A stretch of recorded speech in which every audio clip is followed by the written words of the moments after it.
Hello guys, narito na nga ang ating hot trending topics for today's video na kung saan Vice Ganda nagsorry na nga sa brand dagulan nila ni Ann Curtis. Disclaimer, ang mga larawan o video na mapapanood nyo ay hindi pag-aari ng uploader. Ito ay ginagamit para sa isang impormasyon, credits to the owner. Bar dagulan o brand agulan? Yan ang tanong ng mga netizen.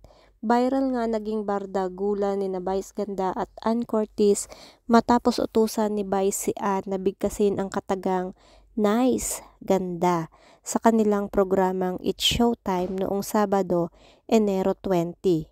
Ang nasabing pahayag ay kilala bilang tagline ni Vice sa isa nitong commercial para sa kanyang endorsement ng isang fast food chain. At umani naman ito ng samut-saring reaksyon ang naging interaksyon ng dalawa kung saan sinabi ng iba na mali daw nga yung ginawa ni Vice dahil sa posibleng mapahamak si Ann dahil mayroon din itong endorsement sa isa pang kilalang fast food chain sa bansa. Tiniyak naman ni Ann Curtis noong linggo na maayos sila ni Vice kasunod ng kontrobersyang ito. Good morning everyone, sabi niya sa kanyang post nga sa X. Guys, kalma, no need for such negative energy. Vice and I are fine. It was a lapse of judgment on both sides. At least we can move on forward and be careful, ayon sa post ni Ann. Mapapansin nga natin guys na kung magbardagulan nga itong si Ann Curtis at itong si Vice Ganda is wala lang sa kanila kahit na sa ibang tao is nasasaktan na. Pero sa kanila is joke lang yun guys kasi nga talagang totoong tao itong dalawa na to.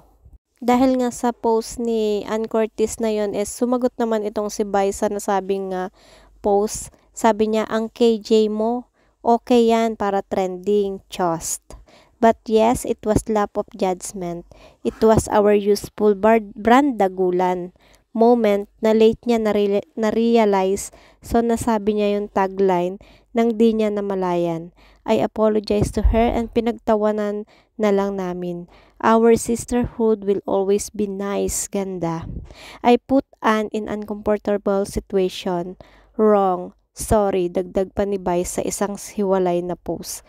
Kasalukuyang pinopromote ni Ann ang Jollibee habang si Vice ay endorser naman ng McDonald's Philippines.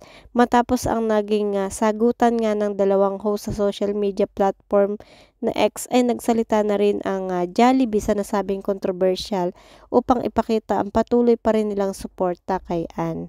We love you, Ann. Best friends pa rin tayo. Bida ang saya, aniya ng Jollibee. Pahabol pa nga ni Vice Ganda sa kagustuhan kong magpatawa, bira ako ng bira kaya minsan sablay. Sometimes I hate myself, pero ganun talaga sa comedy man o sa real life talagang hit and miss. And we'll just have to try again, aniya. Gayon pa man nag-public apology naman na itong si Vice Ganda dahil sa insidente. Kayo guys, ano ang inyong suggestion or ano ang inyong mga reaksyon dito sa kumakalat na isyong ito kay Vice at kay Ann? Mabubuwag ba ang kanilang pagkakaibigan or patuloy pa rin ang kanilang bardagulan? Sa kanila naman guys talaga is normal lang talaga ang bardagulan na ito. Sa kagustuhan nga nilang mapasaya yung mga madlang people at kanilang mga fans. Para sa akin guys, normal lang ito and magegets naman or maiintindihan naman ng kanilang mga ini-endorse na fast food itong kanilang bardagulan na ito. And sa kabiglaan nga ni Ann is alam niyang joke lang ito.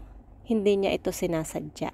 So that's it guys. Kung hindi pa kayo nakasubscribe sa aking YouTube channel, kindly subscribe and hit the notification bell and like and share. Maraming salamat and God bless.